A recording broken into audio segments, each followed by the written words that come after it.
Biografi Aisyah binti Syati dan Al-Tafsir Libayan Al-Quran Al-Karim. Nama lengkap binti Syati adalah Aisyah Abdurrahman, lebih dikenal sebagai binti Syati. Ia lahir pada tanggal 6 November 1913 Masehi pada tanggal 6 Zulhijjah 1331 Hijriah di kota Diniyah di wilayah Delta Nil bagian barat Mesir. Ia adalah putri dari pasangan Muhammad Ali Abdurrahman dan Faridah Abdul Salam Muntashir.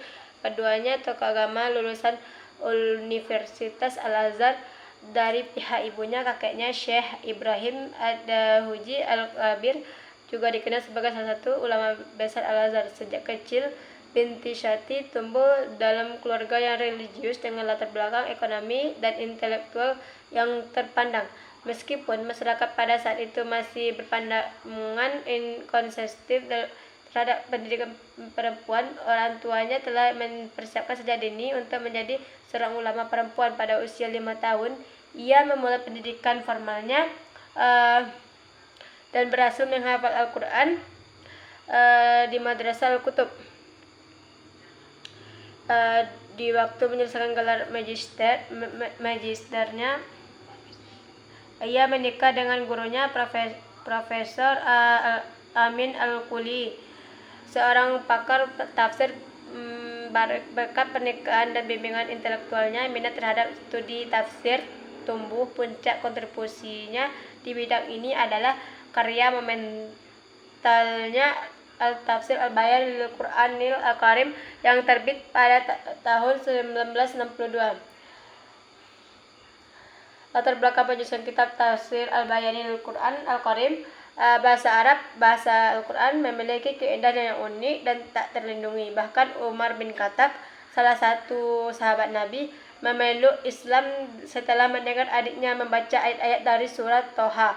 Keindahan struktur bahasanya begitu dahsyat sehingga Al-Quran memandang siapapun yang menghasilkan karya serupa meskipun hanya satu ayat. Surat Al-Isra ayat 88. Yang ketiga adalah ciri khas, corak, dan metode penafsirannya. Salah satu ciri khas metode tafsir yang dikembangkan oleh Aisyah bintu Al-Syati adalah perhatiannya yang mendalam terhadap aspek linguistik Al-Quran. Yang pertama, ia berusaha mengungkapkan makna tersembunyi di balik penggunaan sinonim. Yang kedua,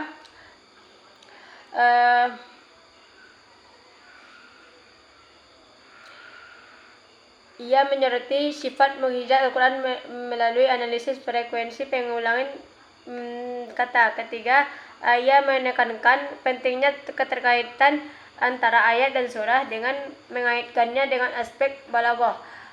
Secara garis besar, prinsip penafsiran Al-Quran bintu Syati bertumpu pada 3 poin, yaitu Al-Quran dipahami dengan menunjuk pada dirinya sendiri. Yang kedua, Al-Quran harus dipelajari secara keseluruhan. Yang ketiga, urutan kronologis pewahyan Al-Quran penting untuk dipertimbangkan guna memberikan tinjau historis atas isinya.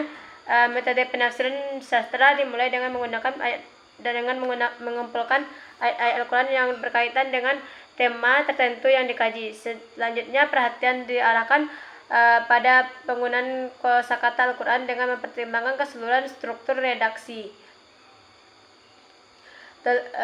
Pendekatan ini melibatkan 4 tahap utama, yaitu semua ayat yang berkaitan dengan tema tertentu dikumpulkan menggunakan metode maudu'i. Yang kedua, ayat-ayat tersebut disusun berdasarkan urutan